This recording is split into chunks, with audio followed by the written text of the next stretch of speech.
أعوذ بالله من الشيطان الرجيم. بسم الله الرحمن الرحيم. الحمد لله رب العالمين،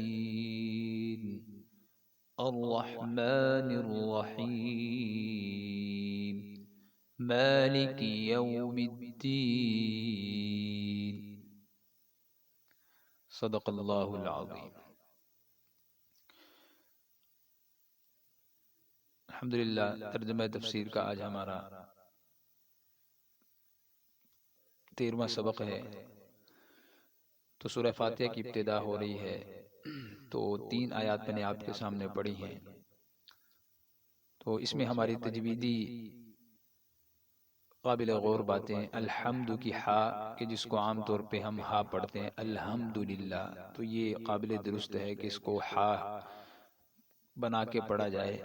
تو یہ اکثر غلطیاں یہ ہماری کسی قاری صاحب کے پاس مستقل طور پہ وقت دینے سے ٹھیک ہوں گی، لیکن مستقل وقت اور توجہ کے ساتھ تھوڑا سا، چاہے کوئی آدمی 60 سال کا آدمی بھی ہے تو اس سے بھی امید ہے کہ اس کے بھی یہ ادائیگی ہو جائے گی، لیکن شرط یہ ہے کہ وہ توجہ بھی دے اور وقت بھی دے دے۔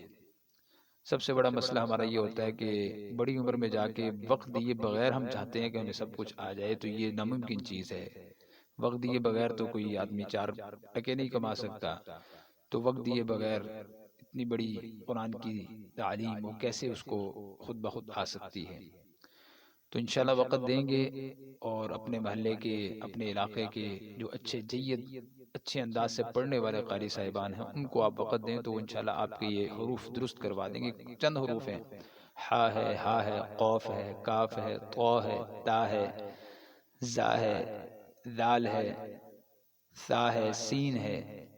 تو یہ چند حروف ہے جو ہمارے ہاں اردو میں غلط بولنے کی وجہ سے عربی کے اندر پھر ان کا صحیح بولنا ہمارے لیے مشکل ہو جاتا ہے۔ تو اس میں الحمد کو ہا پڑھتے ہیں، الحمد جبکہ یہ ہا ہے۔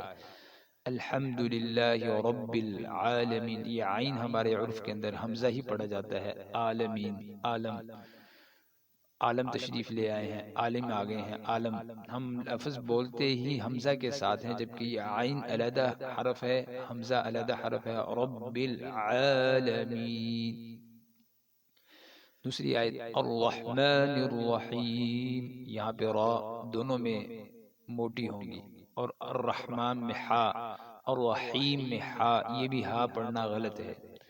مالک یوم الدین، تو تو اگر قاعدہ اچھے انداز سے نہ پڑھا ہو تو پھر غلطی کیا ہوتی ہے؟ مالک یوم الدین، مالک یوم الدین،